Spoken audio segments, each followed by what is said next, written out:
অবশেষে ভারতে গেল বাংলাদেশের ইলিশ। ২,৪২০ টন ইলিশ রপ্তানির মধ্যে প্রথম চালানে ১৮ টন ইলিশ ৬টি ট্রাকে বেনাপোল বন্দরে পৌঁছে। পরে মান পরীক্ষার পর ভারতে যাওয়ার অনুমতি দেওয়া হয়। বেনাপোল মৎস্য officer fisheries quarantine officer Mahbubur Rahman জানান, বাণিজ্য মন্ত্রণালয়ের অনুমতিপত্র নিয়ে ইলিশের চালান বন্দরে আসার পর মান যাচাই করে ভারতে রপ্তানির অনুমতি দেওয়া হয়। প্রথম চালানে ৬টি প্রতিষ্ঠানকে ১৮ টন ইলিশ প্রবেশের অনুমতি দেওয়া হয়। সন্ধ্যার দিকে আরও কোনো ইলিশের ট্রাক বন্দরে এলে তাও ভারতে প্রবেশের অনুমতি দেওয়া হবে। বেনাপোল কাস্টমসের ডেপুটি কমিশনার অথেলো চৌধুরী জানান, রপ্তানিকারকরা $10 মূল্যে প্রতি কেজি ইলিশ সরবরাহ করছে। বাংলাদেশি টাকায় দাম প্রায় ১২০০ টাকা।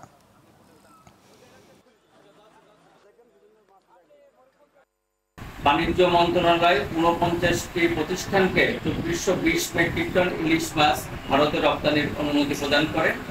সেই প্রেক্ষিতে আজকে বেনাপোল স্থলবন্দরের মাধ্যমে 4টি প্রতিষ্ঠানের মাধ্যমে ১২ মেট্রিক টন ইলিশ মাছ ভারতে রপ্তানির জন্য আমরা অনুমতিপত্র প্রদান করেছি। সেখানে প্রতি কেজি ইলিশ মাছ $10 করে রপ্তানি হচ্ছে।